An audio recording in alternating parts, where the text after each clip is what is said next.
오늘은 여러분에게 가장 중요한 질문 한 가지를 던지도록 하겠습니다.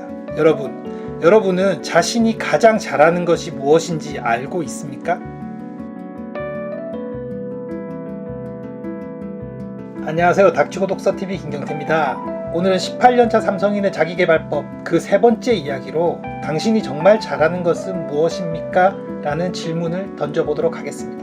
여러분은 방금 제가 드린 이 질문에 명확하게 답을 하실 수 있으신가요? 지금 당장 작은 메모지 한 장을 꺼내서 방금 말씀드렸던 그 질문에 대한 답을 한번 써보시기 바랍니다.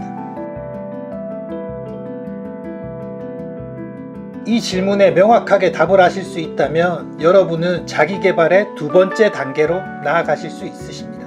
하지만 이 질문에 명확하게 답을 하지 못한 채 지금 열심히 자기계발 중이시라면 아마도 여러분은 한 달 전, 1년 전, 어쩌면 처음 자기계발을 시작했던 곳에서 몇 발자국 나아가지 못하고 있으실지도 모릅니다. 지속적으로 자기계발은 하고 계시겠지만 계속 실패하고 있을 가능성이 높다는 말씀입니다. 약간 억측 같아 보이죠? 하지만 진짜입니다. 한번 생각해 봅시다. 초중고를 거쳐서 대학교 또는 대학교 대신에 바로 사회에 진출한 여러분께서는 지금까지 자신이 선택한 결정대로 자신의 미래를 꿈꿔오셨습니까? 아마도 10중 8구는 아니요라고 말할 것입니다. 그러면 지금까지 과연 누가 결정해준 대로 자신의 인생을 살아왔을까요? 부모님의 결정이었나요? 아니면 친구들의 결정이었나요? 또 아니면 누군가 제3자의 결정에 따라서 여러분의 인생을 결정하면서 살아왔을까요? 지금 말씀드리는 이것은 여러분의 인생에 있어서 굉장히 중요한 문제입니다. 자신의 인생을 자신의 결정대로 살지 못하고 지금까지 왔다는 것은 내 자신이 없다는 얘기와 똑같잖아요. 그렇기 때문에 자기계발을 하기 전에 이 문제에 관해서 명확하게 한 번은 짚고 넘어가셔야 합니다. 어려서부터 지금까지 주입식 교육에 익숙해져 버린 우리들은 스스로 결정하는 것이 굉장히 낯섭니다. 이건 자신의 잘못이 아니죠. 세상이 그렇게 만들어 왔습니다. 우리는 학교, 집, 도서관, 독서실 등을 전전긍긍하면서 누군가가 알고 있던 지식을 익히는 것과 그 익힌 것을 시험 성적으로 대변하면서 살아왔습니다. 그 결과표로 만들어진 성적표는 우리를 어느 대학교의 어느 과나 어느 회사의 어느 부서로 지정했습니다. 생각해 보시면 지금까지 여러분이 살아온 인생은 세상이 만들어 놓은 몇 개 안 되는 잣대를 기준으로 1번부터 끝번까지 순서를 매긴 다음에 적성이라는 것과 미래의 가치라는 것을 살짝 덧칠을 한 뒤에 우리들의 미래를 할당했죠.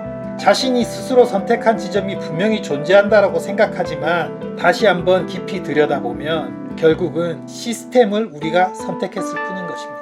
흔히 가장 성적이 좋은 사람들이 간다고 하는 의대를 예로 한번 들어볼게요. 우리가 보편적으로 배워서 알고 있는 의사라고 하는 사람들은 첫 번째 적성에 맞는 것이 가장 중요하고 생명에 대한 존중과 치료에 대한 그 사명감이 가장 우선순위에 있는 의대에 대한 선택 기준이 되어야 할 것입니다. 하지만 지금 그런 관점에서 의대를 선택하는 사람이 과연 얼마나 될까요? 그런 사람들로 의대가 가득 채워진다면 외과 의사가 부족하다는 말, 지방의 커다란 의료 공백이 사회적인 문제가 되고 있다는 것은 있을 수 없는 일이 되겠죠. 사실 요즘 의대를 선택하는 기준 중에는 사명감보다는 명예나 지위 그리고 기득권이라고 하는 그 계층 의식이 더 크게 관여하고 있을지도 모릅니다. 소위 기득권이라고 하는 이너서클에 들고자 하는 그 욕구와 그 편향된 시스템이 미래의 자신의 직업을 결정하는 문제에 더 큰 영향력을 행사하고 있습니다. 좀 전에 말씀드린 의대에 대한 비유는 비약적인 사례입니다. 하지만 우리는 스스로 무언가를 결정해 본 적이 별로 없다는 것은 사실입니다. 내가 원하든 원치 않든 우리는 학생이 되었고요. 학생은 공부를 해야 된다고 했기 때문에 공부를 했죠. 국어, 영어, 수학이 가장 중요하다고 해서 모두 거기에 열심이었을 겁니다. 대학을 가려고 마음먹었을 때 성적이 된다면 무조건 서울로 가야 된다는 말도 분명히 많이 들어보셨을 겁니다. 이런 모든 결정들이 사실은 나 자신의 미래이기 때문에 나 스스로 결정해야 하는 것이 맞습니다. 하지만 우리는 그동안 자신을 먹여주고 재워주고 입혀주셨던 부모님의 기대를 고려하지 않을 수 없죠. 나 자신의 꿈과 부모님의 기대를 두고 저울질을 해봤을 때 부모님의 기대의 무게가 훨씬 더 컸음을 부정하시지는 못할 겁니다. 그리고 부모님이 이렇게 해야 된다라고 하는 인생 선배로서의 조언도 무시할 수 없이 커다랗게 다가왔을 겁니다. 그래서 우리는 언젠가라는 단어 속에 자신을 감추었고 부모님 또는 누군가가 웃는 모습을 상상하면서 그들의 결정을 따랐습니다. 결국 좋은 게 좋은 거다라고 생각한 것이죠. 20년을 넘게 이렇게 살아온 인생인데 어느 순간 혼자 세상에 툭 내던져집니다. 무슨 말이냐면 내가 돈을 벌기 시작하고 내가 부모님으로부터 독립하기 시작하는 어느 순간부터 이제부터 너 스스로 결정해 라고 세상은 말하죠.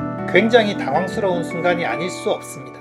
그동안은 열심히 정해줬으면서 이제는 그런 일도 너 스스로 못 정하냐라고 다그칩니다. 매우 늦은 감이 없잖아 있지만 그래도 이렇게 늦게라도 나 스스로 결정할 수 있게 만들어주는 상황에 놓인다면 썩 다행입니다.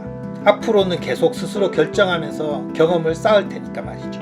지금 이 영상을 보시는 분들 중에 갓 독립을 해서 세상에 첫 발을 내디디신 분은 지금부터 연습이다 생각하고 차근차근 스스로 결정하는 연습을 자꾸 해보시기 바랍니다. 결국 그게 자신을 알아가는 첫 단계거든요. 자, 이 시점에서 다시 여러분에게 처음에 했던 질문을 다시 던져보겠습니다. 여러분이 정말 잘하는 것은 무엇입니까? 이 질문은 절대 누가 대신해주지 않습니다. 이 질문은 여러분 스스로 반드시 답하셔야 됩니다. 누가 알려준 나의 장점 말고 자신이 생각할 때 자신이 가장 잘하는 것, 자신이 가장 좋아하는 것 중에서 선택을 하셔야 되는 것입니다. 스스로 나 자신을 대표할 수 있는 장점을 생각해 보신 적이 없으시다면 이 질문을 써놓고 아마 오랫동안 고민을 하시게 될 겁니다. 누구처럼 특출난 재주가 있는 것도 아니고 인정받아 본 적도 별로 없기 때문에 사실 매일 무언가를 하면서 살고는 있지만 그게 자신이 잘하는 일인지 아닌지를 판단할 수 없는 상황이 된 거죠. 이게 정말 내가 잘하는 것인지 아니면 그냥 시켜서 하는 것인지 자신의 실력을 가늠하기가 모호하실지도 모르겠습니다. 제가 만나본 20대 대부분의 사람들은 그랬거든요.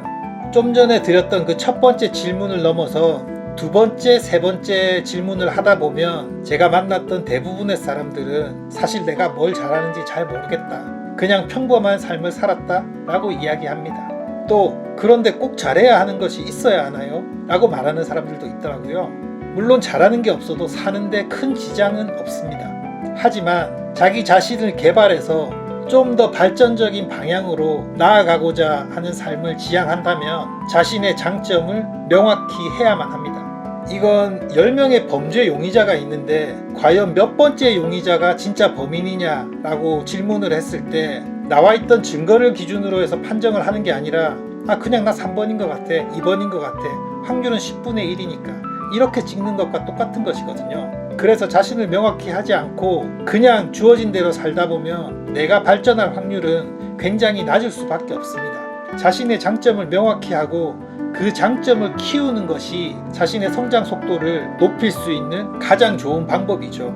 그래서 저는 계속 첫 번째 질문을 여러분들에게 드리는 겁니다. 이렇듯 자신에 대해서 명확하게 진단을 한 뒤에 자신의 발전할 방향을 설정해야 합니다. 아시다시피 자신을 발전시키는 방법은 두 가지입니다. 첫 번째, 자신의 장점을 더욱 강화하는 방법. 두 번째는 자신의 단점을 보완하는 방법. 이 두 가지죠. 지금까지 여러분이 수십 년 동안 살아오셨을 텐데 지금까지 내가 갖지 못했던 새로운 것을 나의 장점으로 취득하겠다라고 하는 생각은 하지 않는 것이 맞습니다. 지금까지 찾지 못했던 것을 앞으로의 시간 동안 새롭게 찾겠다는 것은 모래 속에서 진주 찾는 것과 똑같습니다. 우리는 모래 아래서 진주를 찾더라도 어느 지역에 진주가 많이 분포되어 있다는 높은 확률 속에서 진주를 찾는 방법을 선택해야 됩니다. 사실 세상에 완전히 새로운 것은 없다고 보는 것이 맞습니다. 특히 여러분이나 저의 눈에 보이는 세상에서는 새로운 것은 없다고 믿는 것이 맞습니다. 지금 여러분이 자신을 개발할 수 있는 가장 빠른 방법은 오직 두 가지.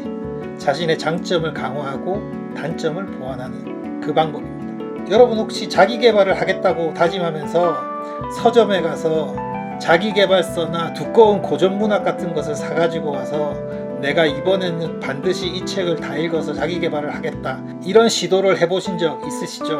아마 이런 분들의 대부분은 작심삼일에 그쳤을 것입니다. 또 어떤 분은 열심히 자기 개발을 하고 있지만 지금 읽고 있는 이 책이나 지금 쓰고 있는 이 글이 과연 미래의 나에게 도움이 될까라는 의구심을 가지고 계신 분도 있으실 겁니다. 혹은 수년째 자기 개발을 하고 있는데 발전이 없는 것 같으신가요? 만약 앞서 말씀드린 이런 경험을 했거나 이와 비슷한 생각을 가지고 계시다면 여러분은 자기 개발의 첫 단추를 잘못 끼웠을 가능성이 굉장히 높습니다. 물론 자기 개발이라고 하는 게 요술방망이처럼 하루아침에 뚝딱 해서 완성되는 것은 절대 아닙니다. 굉장히 오랜 시간이 걸리고 지난한 과정이 있습니다. 하지만 과정 속에서 결과가 자꾸 의심되고 그래서 결심이 자꾸만 흐트러지고 자기 개발의 흐름이 자꾸만 끊긴다면 자기 확신이 줄어들고 있다는 증거거든요. 지금 여러분의 자기 개발이 이 단계에 있으시다면 여러분은 자기 개발의 첫 단계인 자신을 명확하게 하지 못한 채 그냥 만병통치약에 의존하고 있었을 가능성이 높습니다. 독서하라고 해서 독서하고 글 써보라고 해서 글 쓰고 이런 식 말이죠. 다시 언급하지만 자기 개발은 자신의 장점을 강화하는 것과 단점을 보완하는 것, 이 두 가지 방향이 전부입니다. 따라서 자신을 명확히 모르고서는 자기 개발을 진행할 수가 없어요. 자, 그러면 여러분들에게 4가지 질문을 해보려고 합니다. 한번 들어보시고 잠시 종이를 펼쳐서 이 질문에 대한 답을 한번 해보십시오. 질문은 아주 간단합니다. 첫 번째, 당신이 가장 잘한다고 생각하는 것 10가지를 써보세요. 단어로 써도 되고 문장으로 써도 됩니다. 10가지를 써보시고, 두 번째는 여러분이 가장 좋아하는 것 10가지를 써보십시오.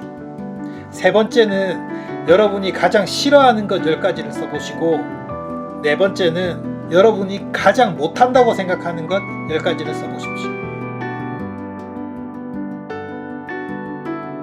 앞서 말씀드렸던 1번과 2번은 연결되어 있고 3번과 4번도 연결되어 있습니다. 잘하는 것이 좋아하는 것일 수도 있지만 잘하는 것이 좋아하지 않은 것일 수도 있죠. 말씀드렸듯이 똑같은 것이 중복돼도 상관없습니다. 그렇기 때문에 편안하게 한번 작성해보세요. 순간적으로 생각이 난 것이든 열심히 고민해서 적었든 상관없습니다. 왜냐하면 10가지, 20가지를 적다 보면 여러분들의 기존에 가지고 있던 생각들 속에서 나올 수밖에 없기 때문입니다. 그리고 여러분들은 자신을 잘 모르겠다고 하지만 사실 스스로 자신을 잘 모르는 사람은 없습니다. 자신이 모른다고 착각하고 있을 뿐인 것이죠. 그래서 지금 말씀드린 총 4가지 질문에 대한 답을 쓰시다 보면 여러분들은 의외로 자신이 잘하고 못하고 좋아하고 싫어하는 것에 대해서 쓰면서 점점 명확해지실 겁니다. 다 쓰셨다면 그 메모를 한번 읽어보세요. 읽어보셨을 때 자신과 잘 맞지 않다면 다시 한번 써보십시오. 자꾸 써보는 연습을 하는 것이 중요합니다. 물론 한 번만에 명확하게 하셔도 상관없고요. 이 과정을 반복하다 보면 점점 자신이 명확해집니다. 잘하는 것, 좋아하는 것, 싫어하는 것, 못하는 것. 우리가 수도 없이 들어왔던 질문인데 사실 이것을 명확하게 종이에 써본 적은 거의 없었을 것입니다. 마치 여러분들이 취미가 뭐예요? 라고 물어보면 명확하게 잘 대답하지 못하는 것과 비슷합니다. 자, 여러분이 이 4가지 질문에 답을 하셨다면 그 다음 단계로 넘어가 볼게요. 첫 번째 질문과 두 번째 질문, 잘하는 것과 좋아하는 것, 이 2개의 공통분모를 찾아보십시오. 그 다음은 못하는 것과 싫어하는 것, 이 2개의 공통분모를 찾아서 다 동그라미를 쳐보십시오. 동시에 만족하는 것이 없다면 1번과 2번 항목 중에서 베스트 3를 뽑으시고요. 3번과 4번 중에서 워스트 3를 뽑으시면 됩니다. 뽑으셨나요? 좀 전에 말씀드렸던 5번째 질문, 좋아하는 것과 잘하는 것의 베스트 1, 2, 3를 지금부터 여러분의 장점이라고 믿으시면 됩니다. 그리고 6번째 질문, 싫어하는 것과 못하는 것을 여러분들의 단점이라고 보시면 됩니다. 물론 그것이 진짜 단점이 아닐 수도 있고 장점이 아닐 수도 있습니다. 하지만 걱정하지 마세요. 처음에 한번 정하고 시작하는 것이 중요한 과정일 뿐입니다. 답은 바뀔 수 있습니다. 하지만 답을 못 정하고 그 다음 단계로 넘어가지 못하고 거기에 멈추는 것보다는 지금 당장 답을 정해놓고 그 답에 맞춰서 가다가 틀린 답을 수정하는 것이 훨씬 더 멀리 가고 빨리 갈 수 있는 방법입니다. 자기 개발은 이렇게 하는 것이거든요. 그래서 이 단계에서 이 관문을 통과하지 못해서 여기서 계속 멈춰져서 되돌이표만 하지 않으시면 됩니다. 틀려도 상관없습니다. 지금 일단은 그냥 정해놓고 그것에 맞추어서 가면서 답을 보완하시면 됩니다. 그럴 시간은 앞으로 무궁무진하게 남아 있습니다. 그렇기 때문에 이 답을 정하지 못해서 계속 처음부터 이 관문까지를 되돌이표로 계속 돌지 말라는 말씀을 드리는 것입니다. 아시겠죠? 일단 저지르고 그리고 수습하는 것입니다. 회사 일이나 사업같이 굉장히 복잡한 일에는 방금 말씀드렸던 일단 저지르고 수습하는 것은 결코 좋은 방법이 아닐지도 모릅니다. 하지만 우리가 지금 해야 될 것은 자기계발 아닙니까? 자기계발은 혼자 하는 것이거든요. 물론 동료들과 함께 공통과제로 자기계발을 할 수도 있지만 결국 자기계발은 나 스스로를 일깨우는 작업이기 때문에 결국은 혼자서 그 성장을 맛보는 것입니다. 그렇기 때문에 계속 반복해서 말씀드리지만 멈춰 있지 말고 일단 저지르고 계속 수습하는 방향으로 자기계발의 방향을 잡으십시오. 이제 시작인데 망설일 이유는 전혀 없잖아요. 일단 시작하고 보는 것입니다. 자, 그러면 어떻게 자기계발을 시작할 것인가? 그것은 오늘 영상이 많이 길어졌기 때문에 다음 주에 말씀드리도록 하겠습니다. 오늘의 영상이 마음에 드셨다면 구독과 좋아요 그리고 알람 설정 부탁드릴게요. 저는 다음 주에 더 재미있는 컨텐츠로 찾아뵙겠습니다. 고맙습니다.